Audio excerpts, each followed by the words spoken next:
Hello guys, so ayun, diba? Na-reset na natin ang Smart Bro na wifi natin. Tapos, punta tayo sa settings ng wifi. Tapos, connect tayo dun.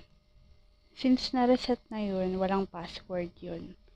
Automatic na siya nag-connect. So, ngayon, ang gagawin natin is pupunta tayo sa website ng Smart Bro ng packet wifi na gamit natin. So, ito yun, 192.168.1.1. Punta tayo dyan.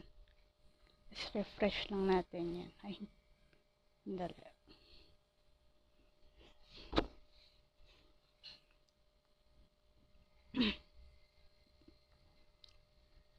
Ayan. Diba?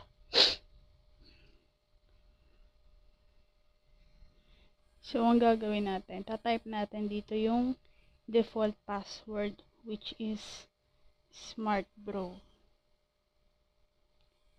Lalagay ko na lang sa description yung password. Okay? Tapos, login na natin to.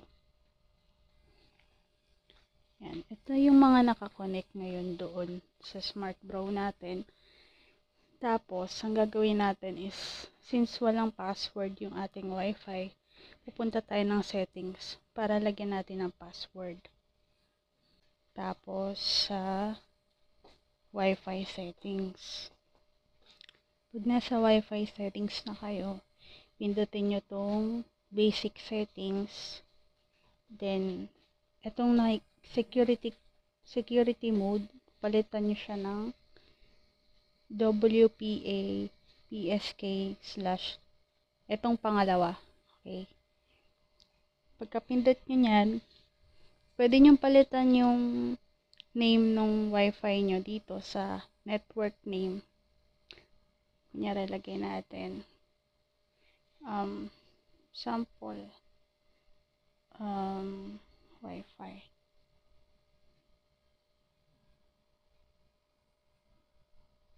Tutorial.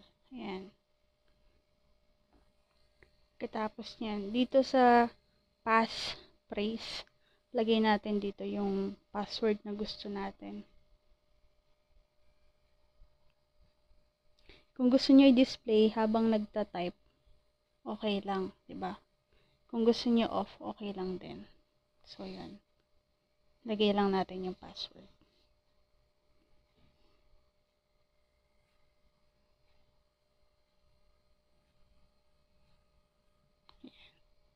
So, nandiyan na yung password. Tignan natin kung tama. Pero, syempre, i-blurred ko yun kasi password yun, private yun. Okay? Tapos, ang pwedeng makakonect sa device nyo is 10 device. Ito yan. 10 device. Maximum na yan. So, yan. Apply na natin. Tapos, mag-restart tong wifi para ma-update yung settings. Select yes.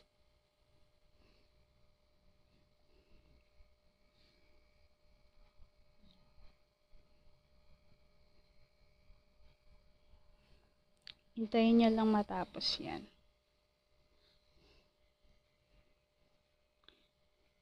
Kahit hindi pa tapos yan mag-loading, okay lang. Connect na kayo ulit.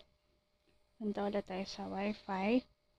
Ayan, diba? Napalitan na yung name ng ating wifi. Ito yung kanina, diba? Smart Bro Sample Wifi Tutorial. Okay. Let's type natin yung password na nilagay natin kanina.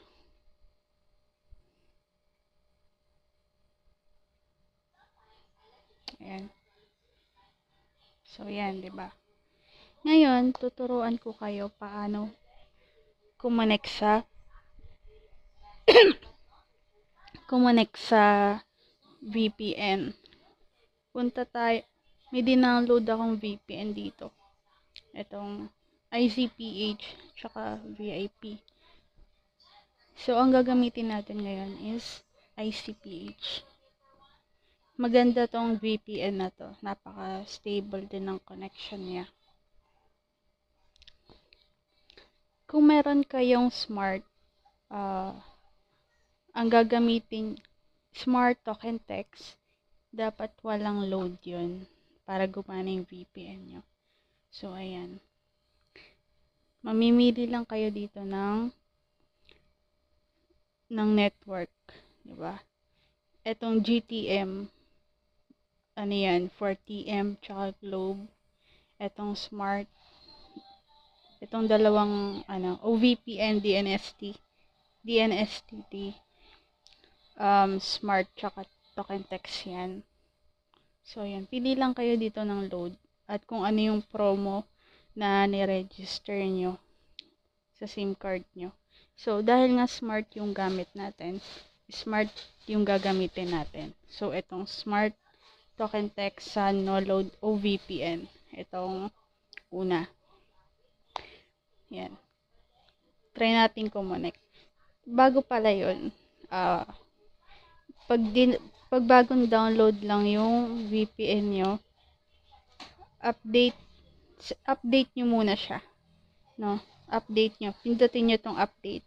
Kasi itong 399 na yan, updated version na to ng VPN. So, bago pa yan, may lumang version ng lilitaw. Tapos, update nyo lang. Pagkatapos nun, pindutin nyo na yung start, diba? Select muna kayo ng server na gusto nyo. Meron ditong Singapore. Yan, may India, may US. So, Singapore lang muna. Server 1. Tatry natin kung gagana siya.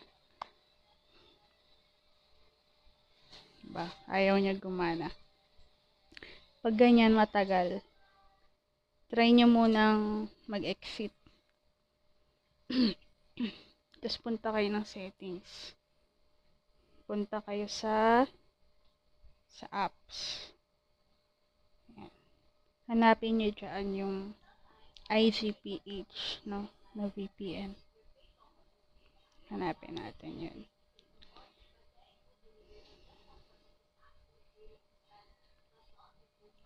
Ayan, ito. Gagawin nyo. Punta kayo storage. Tapos clear cache lang muna. Ayan. Tapos, force stop. Tapos, i-clear nyo yung mga nandito. Okay? Clear nyo yan. Tapos, balik ulit kayo sa EasyPH.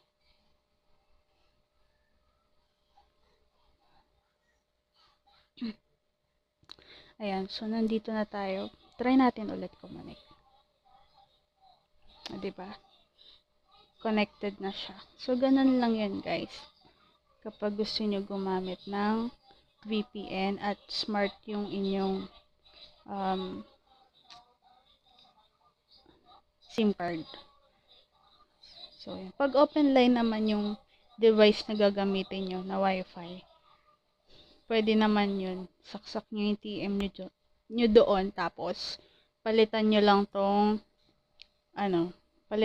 tong pangalawa. Pili lang kayo dyan.